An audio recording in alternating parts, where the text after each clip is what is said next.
Right now, new tariffs are announced by President Trump. We're going to break them down for you and how they could impact your family budget. Also, a woman sits behind bars this morning for reporting false information which led to the death of rapper Young Scooter.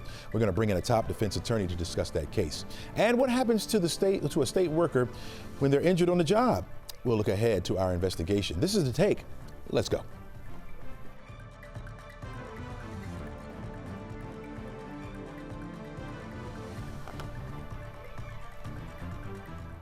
Hello, I'm Chesley McNeil, and welcome to The Take, where we go above and beyond the headlines to look at the why and how stories are impacting you and your community. We invite the experts in to give their take and expertise on today's top stories, and we try to have just a little bit of fun as well. All right, as of midnight, President Trump's 25% tariffs on all imported cars are now in effect. The extra tax on car parts, however, won't go into effect until May. The new levy on cars comes just one day after President Trump says he's imposing a 10% tariff on all U.S. trading partners.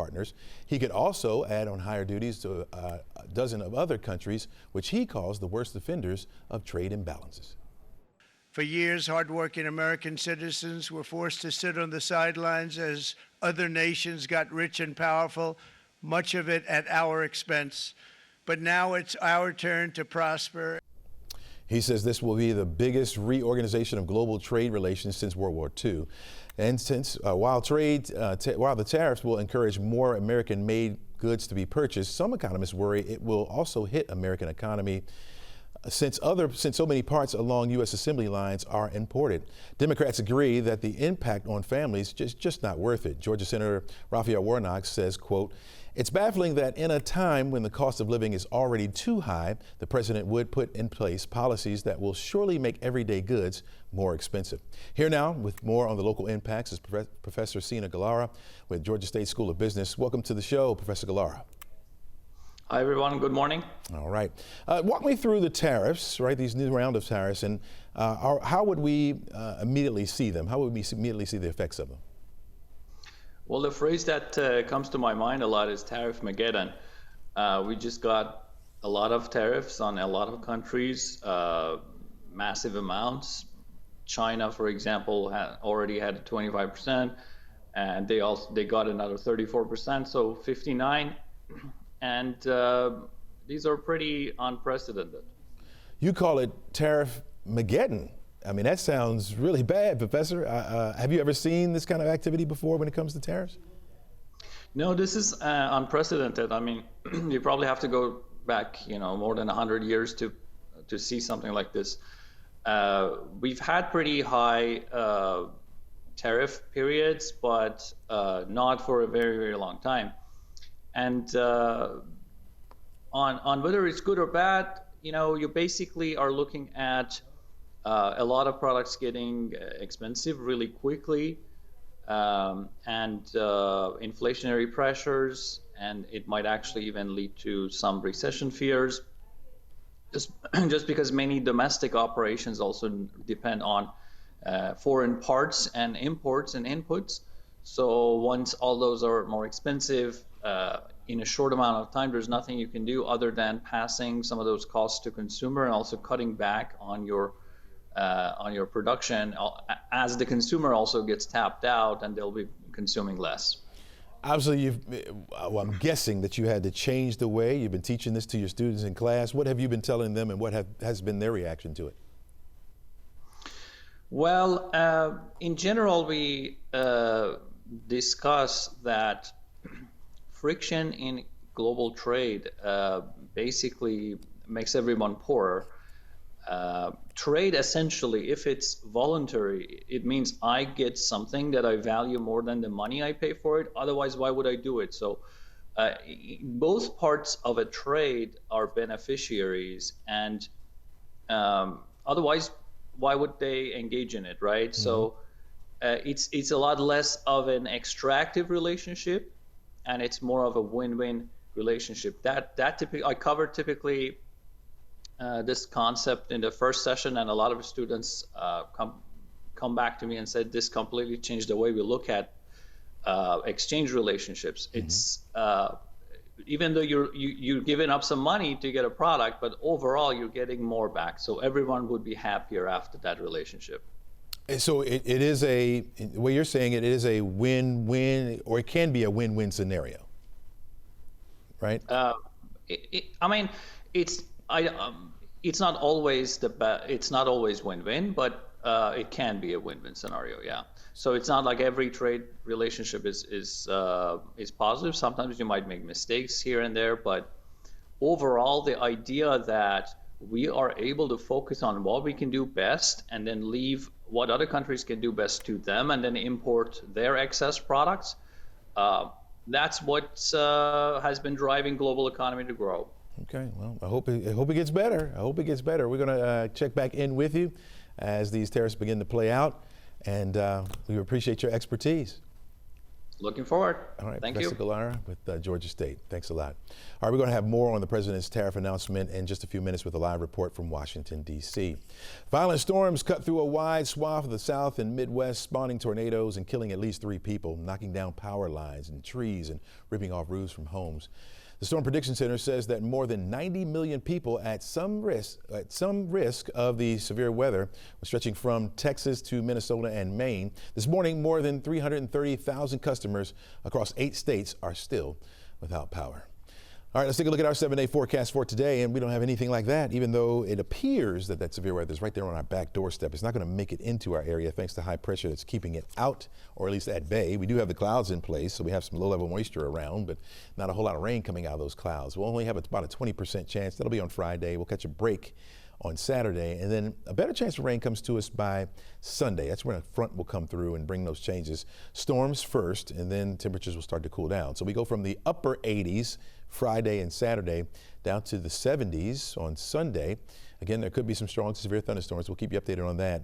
Right now, the timing for that looks to be late afternoon going into the evening. Should be out of the way by the time we start our day on Monday, but certainly cooler. Temperatures will be back into the 60s by then. We're looking at 65 degrees on Monday, Tuesday 63, and then 67 degrees by Wednesday of next week. We'll be back right after this.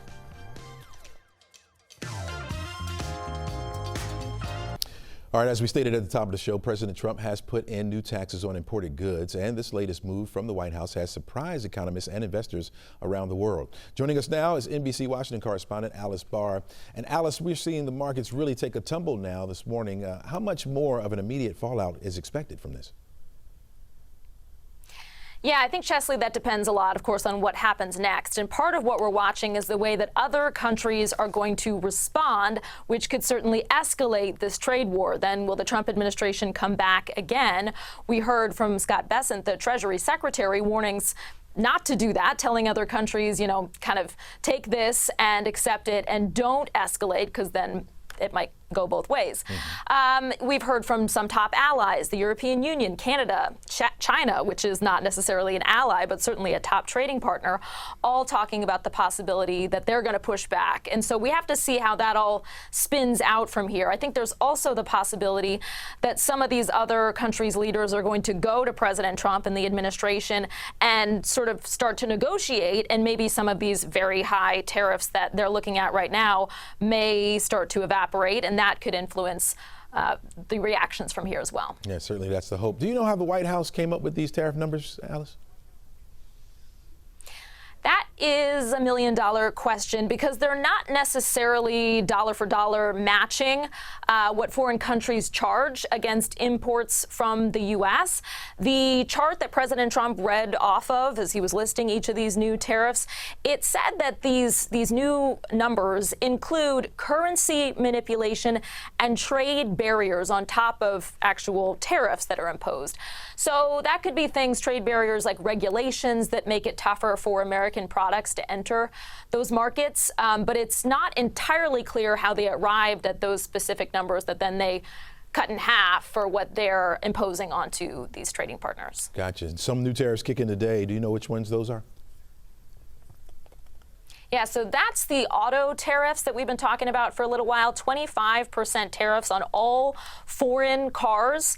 And then in addition to that, there's going to be a 25% tariff on foreign auto parts that are imported. And what's tricky about that, we saw the the tax on imported cars kick in overnight. And the part with the parts is a little more complicated because you can have a Ford vehicle that is assembled here in the U.S. and something that we would think of as an American-made car, but the parts in that, many of them may be imported from elsewhere, so that is going to still be hit by this, and we're going to see prices rise by several $1,000s by most estimates on both foreign and domestic vehicles because of that. Alice, what are the Democrats saying now? Yeah, they're kind of hair on fire about this. They're really trying to raise the alarm that, they want to say that the Trump administration is tanking the economy, and they want to take this message head on and try to show that, President Trump came into office saying that he was going to reduce prices, and that the opposite is happening through these tariffs, that there is broad-based understanding from economists of, all stripes that these tariffs are going to push up costs for consumers, at least in the short term. We heard from Hakeem Jeffries, the top Democrat in the House. He said, yesterday President Trump was calling it Liberation Day. He said, this is not Liberation Day, this is Recession Day.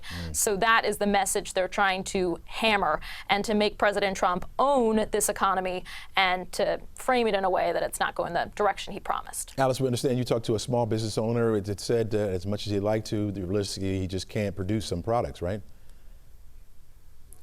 Yeah, he makes these play mats. They can also be makeup bags. They're fabric based, and he's based here in Alexandria, Virginia, but he does all of his manufacturing in China, which now has a total 54% reciprocal tariff, and then he had shifted a lot of his production to Cambodia, thinking that would be safer. Cambodia just got hit with an additional 49% tariff. So all told, he's expecting to have more than $50,000 in additional tariff costs on his next shipment coming in. And he said, look, I would love to manufacture in the U.S., that he's tried multiple times to make that happen, but he said it's just not sustainable to make a profit, to keep a business going and do a lot of manufacturing and a lot of that kind of product here in the U.S., at least not yet. Chesley. Gotcha. All right, Alice, really appreciate your insight. Thanks. We'll see you again tomorrow.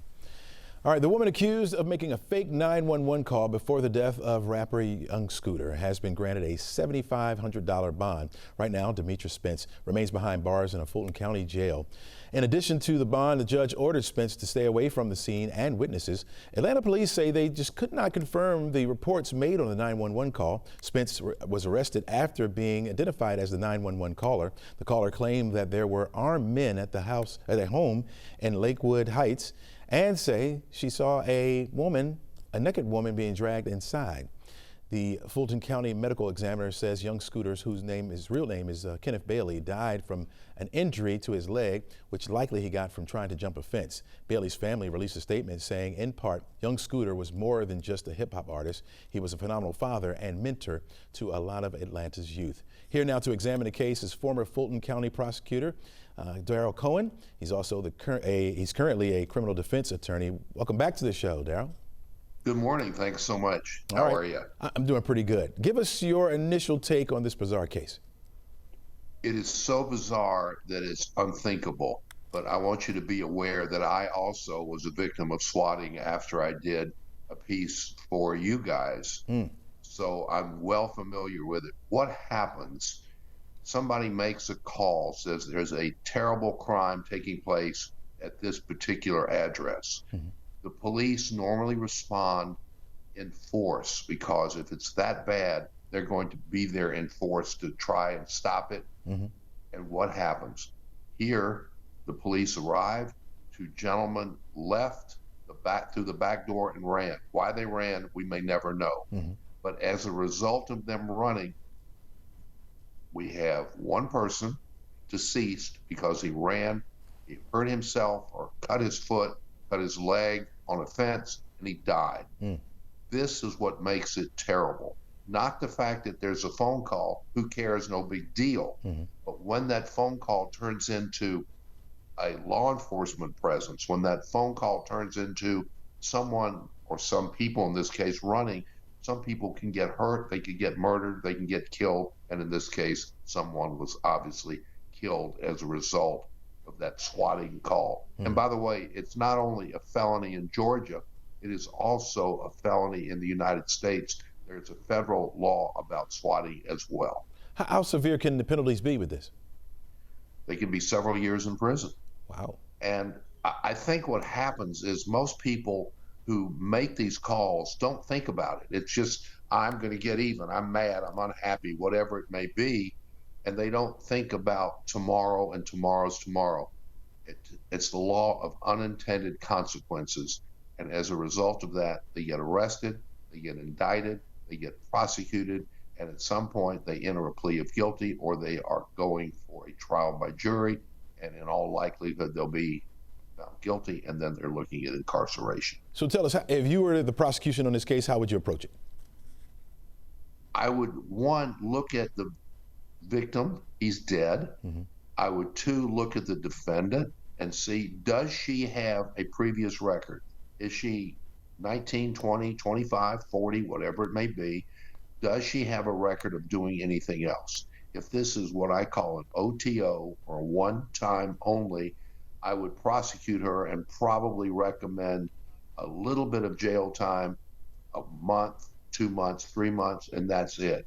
But if she has a record for doing anything else that's really out of what she should be doing, whatever that record may be, then I would increase my recommendation. But you don't want the recommendation to be so high as to ask for a trial by jury, because that takes up so much time, and in this type of situation, it ought to be worked out. Quickly, give me your perspective from the message. Okay, I'm sorry. This is what this is all about. After the death. You want to send a message to people, you don't do this. Gotcha. I don't care how upset you are. I don't care how mad you are or how cute you think it is. It isn't. Give me your take from the defensive side, right? If you were the defense attorney, how would you handle it? I would say to her, KYD, BMS, keep your damn big mouth shut. Let me do the talking. Mm-hmm. I would say she didn't mean anything by it. She was upset. Maybe that was her ex-boyfriend.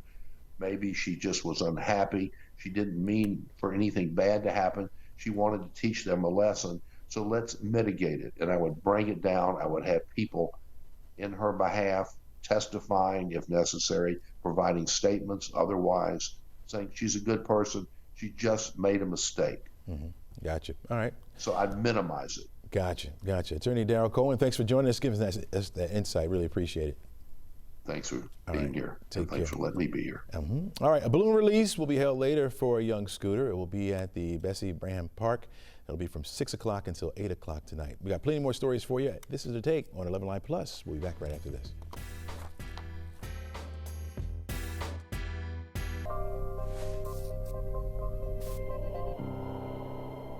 First responders go above and beyond to make sure your family is safe. But what happens when they get hurt? Is the state of Georgia effectively taking care of them until they recover? Well, it's a question state workers pose to our 11Alive News investigators. So Savannah Levins started looking into it, and she joins us now. Good morning, Savannah. Hey, good morning, Chesley. So how did you get alerted to this issue in the first place?